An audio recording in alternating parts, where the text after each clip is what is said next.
Welcome प्यारे साथियों, स्वागत है आपका अपने YouTube चैनल श्रवण मैथ्स हब पर। आज के इस वीडियो में हम विज्ञान के 100 मोस्ट इम्पोर्टेंट वन लाइनर प्रश्न देखेंगे, जिसका पहला प्रश्न है, नैनो तकनीक शब्द का प्रयोग सबसे पहले किसने किया था? नैनो तकनीक शब्द का प्रयोग सबसे पहले नोरियो तानीगुची ने वर्ष 1974 में किया था। इसके बाद नेक्स्ट प्रश्न है सेकंड, सूर्य की किरणों में कितने रंग होते हैं? सूर्य की किरणों में 7 रंग होते हैं। इसके बाद नेक्स्ट प्रश्न है थर्ड, प्रकाश का वेग सबसे पहले किसने मापा था? प्रकाश का वेग सबसे पहले रोमर ने मापा था। इसके बाद नेक्स्ट प्रश्न है फोर, दूरबीन का आविष्कार किसने किया था? दूरबीन का आविष्कार गैलीलियो ने किया था। इसके बाद नेक्स्ट प्रश्न है फाइव, परमाणु के नाभिक में कौन से कण होते हैं? परमाणु के नाभिक में प्रोटॉन और न्यूट्रॉन होते हैं, जबकि इलेक्ट्रॉन इसकी बाहरी कक्षाओं में चक्कर लगाते हैं।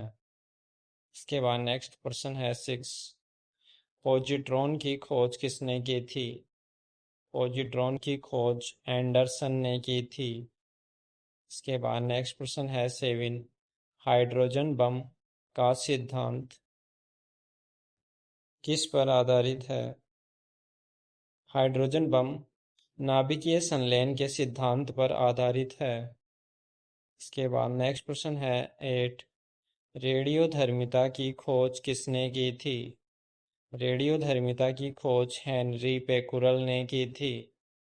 इसके बाद नेक्स्ट प्रश्न है नाइन, परमाणु बम का सिद्धांत किस पर आधारित है? परमाणु बम का सिद्धांत नाभिकीय विखंडन पर आधारित है। इसके बाद नेक्स्ट प्रश्न है टेन, क्यूरी किसकी इकाई है? क्यूरी रेडियो एक्टिव धर्मिता की इकाई है। इसके बाद नेक्स्ट प्रश्न है इलेवन, सापेक्षता का सिद्धांत किसने दिया? सापेक्षता का सिद्धांत अल्बर्ट आइंस्टाइन ने दिया। इसके बाद नेक्स्ट प्रश्न है ट्वेल्व, लॉ ऑफ फ्लोटिंग यानी प्लवन का नियम की खोज किसने की थी? प्लवन के नियम की खोज आर्किमिडीज ने की थी। इसके बाद नेक्स्ट प्रश्न है थर्टीन, गैस इंजन की खोज किसने की? गैस इंजन की खोज डैमलर ने की। इसके बाद नेक्स्ट प्रश्न है फोर्टीन, परमाणु शक्ति संयंत्र किस सिद्धांत पर काम करता है? परमाणु शक्ति संयंत्र विखंडन के सिद्धांत पर काम करता है। इसके बाद नेक्स्ट प्रश्न है फिफ्टीन, विद्युत उत्पन्न करने के लिए कौन सी धातु का उपयोग होता है? विद्युत उत्पन्न करने के लिए यूरेनियम धातु का उपयोग होता है। इसके बाद नेक्स्ट प्रश्न है सिक्सटीन, तारे अपनी ऊर्जा किस प्रकार प्राप्त करते हैं? तारे अपनी ऊर्जा नाभिकीय संलयन के फलस्वरूप प्राप्त करते हैं। इसके बाद नेक्स्ट प्रश्न है सेवनटीन, आइंस्टीन को नोबेल पुरस्कार किस लिए मिला था? आइंस्टीन को नोबेल पुरस्कार प्रकाश विद्युत प्रभाव की व्याख्या के लिए मिला था। इसके बाद नेक्स्ट प्रश्न है एटीन, नाभिकीय रिएक्टर में भारी जल डी2ओ का कार्य क्या है? नाभिकीय रिएक्टर में भारी जल डी2ओ का कार्य न्यूट्रॉन की गति को कम करना अर्थात मंदक के रूप में कार्य करता है। इसके बाद नेक्स्ट प्रश्न है नाइनटीन, न्यूट्रॉन की खोज किसने की थी? न्यूट्रॉन की खोज चैडविक ने की थी। इसके बाद नेक्स्ट क्वेश्चन है ट्वेंटी, लेजर किस सिद्धांत पर कार्य करती है? लेजर विकिरण का उद्दीपन उत्सर्जन सिद्धांत पर कार्य करती है। इसके बाद नेक्स्ट प्रश्न है 21, आधुनिक आवर्त सारणी का नियम किसने दिया? आधुनिक आवर्त सारणी का नियम मोसले ने दिया था। इसके बाद नेक्स्ट प्रश्न है 22, सबसे भारी धातु कौन सी है? सबसे भारी धातु ओस्मियम है। इसके बाद नेक्स्ट प्रश्न है 23, सबसे हल्का तत्व कौन सा है? सबसे हल्का तत्व हाइड्रोजन है। इसके बाद नेक्स्ट क्वेश्चन है 24। विच ब्लेड किसका अयस्क है? विच ब्लेड रेडियम और यूरेनियम का अयस्क है। इसके बाद नेक्स्ट क्वेश्चन है 25। वायुमंडल में सर्वाधिक मात्रा में पाई जाने वाली अक्रिय गैस कौन सी है? वायुमंडल में सर्वाधिक मात्रा में पाई जाने वाली अक्रिय गैस ऑर्गन है। इसके बाद नेक्स्ट क्वेश्चन है 26। गुब्बारों में कौन सी गैस भरी जाती है? गुब्बारों में हीलियम गैस भरी जाती है। इसके बाद नेक्स्ट क्वेश्चन है 27। हंसाने वाली गैस कौन सी है? हंसाने वाली गैस नाइट्रस ऑक्साइड है, जिसका रासायनिक सूत्र N2O होता है। इसके बाद नेक्स्ट क्वेश्चन है 28। चूने के पानी को दूधिया करने वाली गैस कौन सी है? चूने के पानी को दूधिया करने वाली गैस कार्बन डाइऑक्साइड यानी CO2 है। इसके बाद नेक्स्ट क्वेश्चन है 29। ओजोन परत के क्षरण के लिए मुख्य रूप से उत्तरदायी गैस कौन सी है? ओजोन परत को क्षति पहुंचाने वाली मुख्य उत्तरदायी गैस CFC है, यानी क्लोरोफ्लोरोकार्बन। इसके बाद नेक्स्ट क्वेश्चन है 30। शुष्क बर्फ किसे कहते हैं? ठोस कार्बन डाइऑक्साइड को शुष्क बर्फ कहा जाता है। इसके बाद नेक्स्ट क्वेश्चन है 31। जल की स्थायी कठोरता किसके कारण होती है? जल की स्थायी कठोरता कैल्शियम और मैग्नीशियम के सल्फेट्स के कारण होती है। इसके बाद नेक्स्ट क्वेश्चन है 32। भारी जल का रासायनिक नाम क्या है? भारी जल का रासायनिक नाम ड्यूटेरियम ऑक्साइड यानी D2O है। इसके बाद नेक्स्ट क्वेश्चन है 33। साधारण नमक का रासायनिक नाम क्या है? साधारण नमक का रासायनिक नाम सोडियम क्लोराइड है, जिसका सूत्र NaCl होता है। इसके बाद नेक्स्ट क्वेश्चन है 34। खाने के सोडे का रासायनिक नाम क्या है? खाने के सोडे का रासायनिक नाम सोडियम बाइकार्बोनेट है। उसका आणविक सूत्र NaHCO3 होता है। इसके बाद नेक्स्ट क्वेश्चन है 35। धोने के सोडे का रासायनिक नाम क्या है? वॉशिंग सोडे का रासायनिक नाम सोडियम कार्बोनेट है, Na2CO3, जिसका आणविक सूत्र होता है। इसके बाद नेक्स्ट प्रश्न है 36। प्लास्टर ऑफ पेरिस यानी POP का रासायनिक सूत्र क्या है? प्लास्टर ऑफ पेरिस का रासायनिक सूत्र CaSO4 डॉट हाफ H2O होता है। इसके बाद नेक्स्ट प्रश्न है 37। जिप्सम का रासायनिक सूत्र क्या है? जिप्सम का रासायनिक सूत्र CaSO4 डॉट 2H2O होता है। इसके बाद नेक्स्ट प्रश्न है 38। सल्फ्यूरिक अम्ल H2SO4 को क्या कहा जाता है? सल्फ्यूरिक अम्ल को रसायनों का सम्राट कहा जाता है। इसके बाद नेक्स्ट प्रश्न है 39। सिंदूर का रासायनिक नाम क्या है? सिंदूर का रासायनिक नाम मर्क्यूरिक सल्फाइड है, जिसका आणविक सूत्र HgS होता है। इसके बाद नेक्स्ट प्रश्न है 40। चांदी की चमक को कौन सी गैस काला कर देती है? चांदी की चमक को ओजोन गैस काला कर देती है। ओजोन का आणविक सूत्र O3 होता है।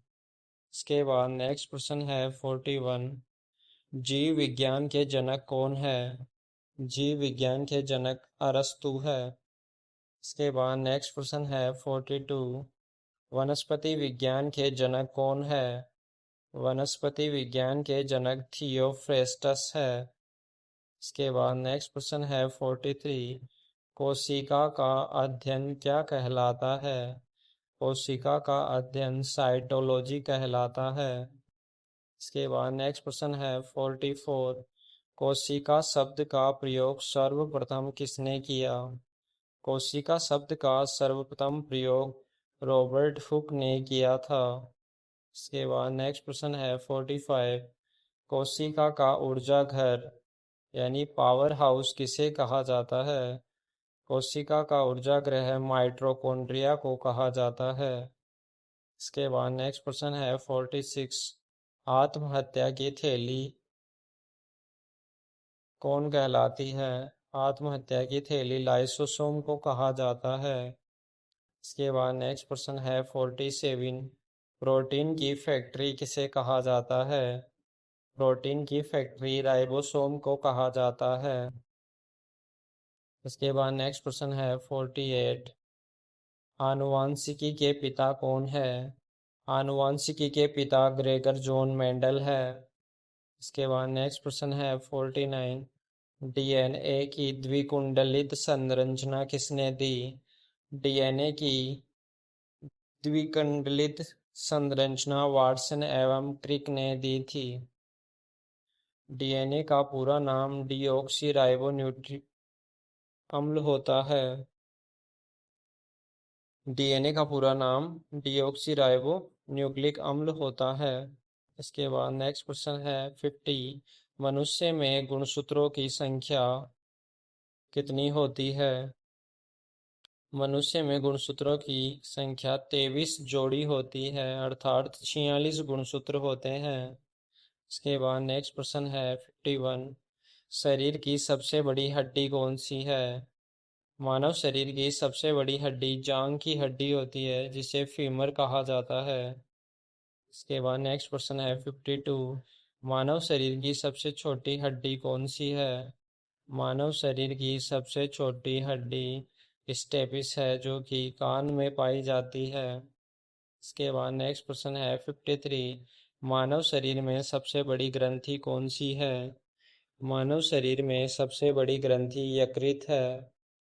इसके बाद नेक्स्ट प्रश्न है 54। मास्टर ग्रंथि किसे कहा जाता है? मास्टर ग्रंथि पीयूष ग्रंथि को कहा जाता है। इसके बाद नेक्स्ट क्वेश्चन है 55। इंसुलिन की कमी से कौन सा रोग होता है? इंसुलिन की कमी से मधुमेह रोग होता है।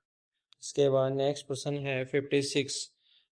रक्त का लाल रंग किसके कारण होता है?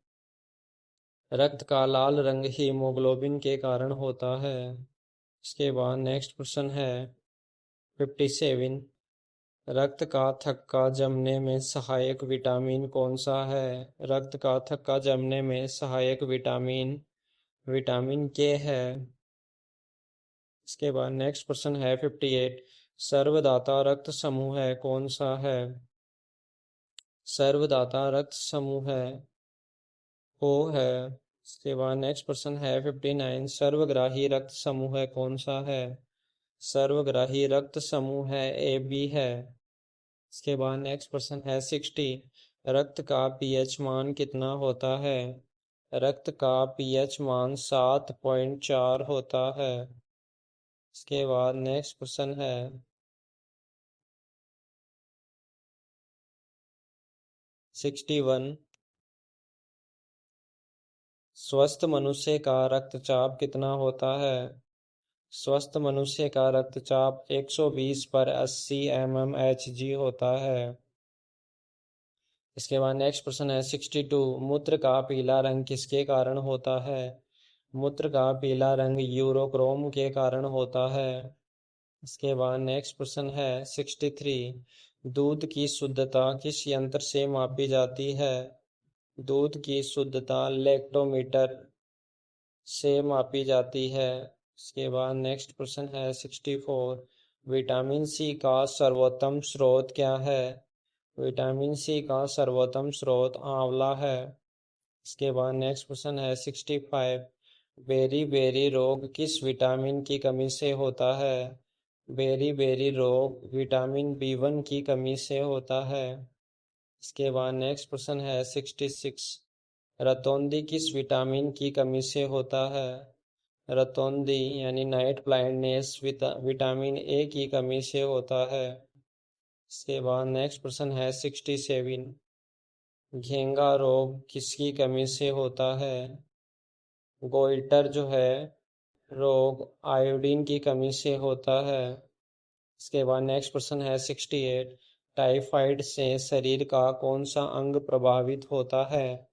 टाइफाइड से शरीर की आंत प्रभावित होती है। इसके बाद नेक्स्ट प्रश्न है 69। मलेरिया रोग का वाहक कौन है? मलेरिया रोग का वाहक मादा एनोफ्लीज मच्छर है। इसके बाद नेक्स्ट प्रश्न है 70। पेचिश रोग के लिए उत्तरदायी प्रोटोजोआ है।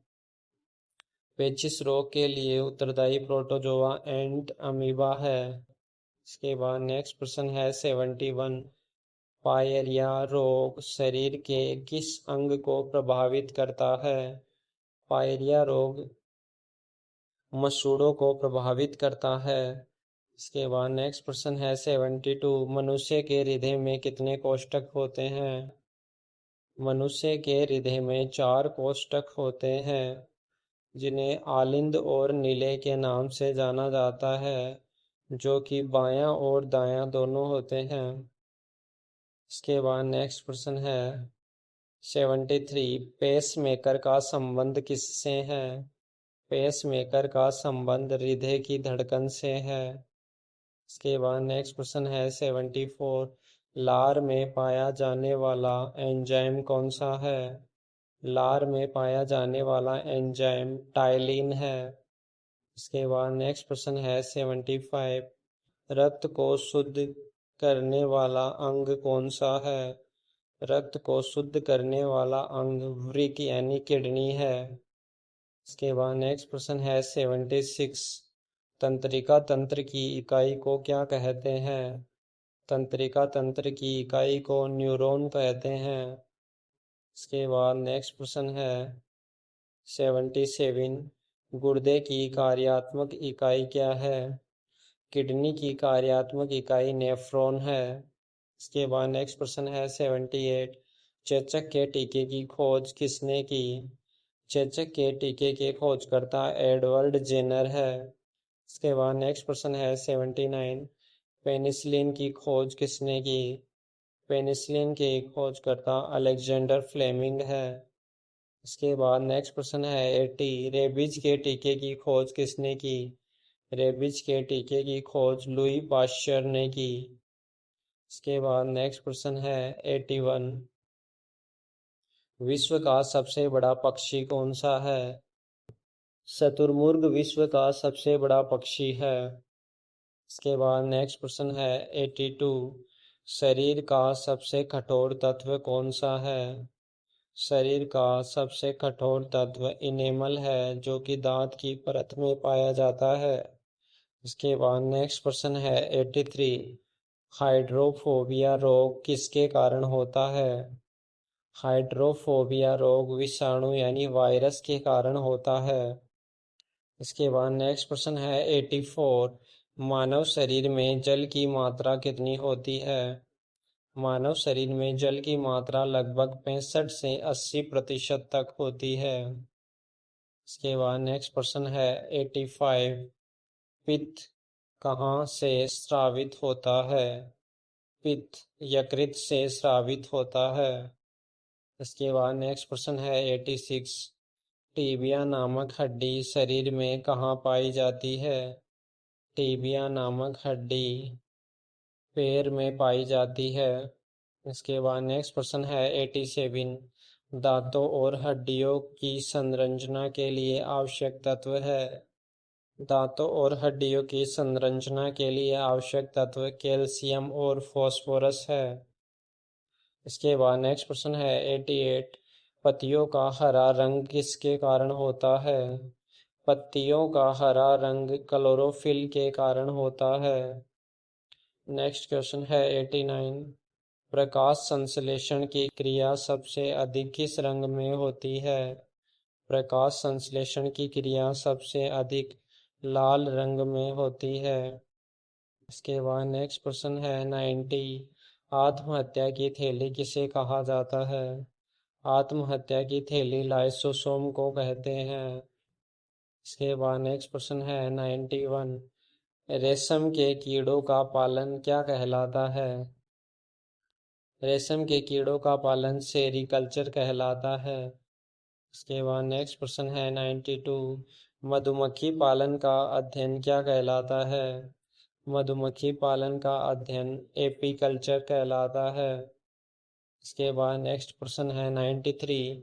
कवकों का अध्ययन क्या कहलाता है? कवकों का अध्ययन माइकोलॉजी कहलाता है। इसके बाद नेक्स्ट प्रश्न है 94। शैवालों का अध्ययन क्या कहलाता है? शैवालों का अध्ययन फाइकोलॉजी कहलाता है। इसके बाद नेक्स्ट प्रश्न है 95। आधुनिक वर्गीकरण का पिता किसे कहा जाता है? आधुनिक वर्गीकरण का पिता लिनियस को कहा जाता है। इसके बाद नेक्स्ट प्रश्न है 96। द्विनाम पद्धति के प्रतिपादक कौन थे? द्विनाम पद्धति के प्रतिपादक कोरलिनियस थे। इसके बाद नेक्स्ट प्रश्न है 97। वर्गीकरण की सबसे छोटी इकाई क्या है? वर्गीकरण की सबसे छोटी इकाई जाति यानी स्पीसीज है। इसके बाद नेक्स्ट प्रश्न है 98। जीवाणु की खोज किसने की? जीवाणु की खोज ल्यूवेनहोक ने की। इसके बाद नेक्स्ट प्रश्न है 99। विषाणु की खोज किसने की? विषाणु की खोज इवानोवस्की ने की। इसके बाद इस वीडियो का लास्ट प्रश्न है 100। भविष्य की धातु किसे कहा जाता है? भविष्य की धातु टाइटेनियम को कहा जाता है। तो ये थे साइंस के 100 मोस्ट इम्पोर्टेंट वन लाइनर प्रश्न। दोस्तों, यदि ये वीडियो आपको पसंद आया हो तो इस वीडियो को लाइक कीजिए, अपने दोस्तों में ज़्यादा से ज़्यादा शेयर कीजिए। यदि आप इस वीडियो पर नए हैं तो चैनल को सब्सक्राइब कीजिए और बेल आइकन को प्रेस कीजिए ताकि आगे आने वाले वीडियोज़ का नोटिफिकेशन आपको समय पर मिल सके। दोस्तों, इस वीडियो को लास्ट तक देखने के लिए आपका धन्यवाद।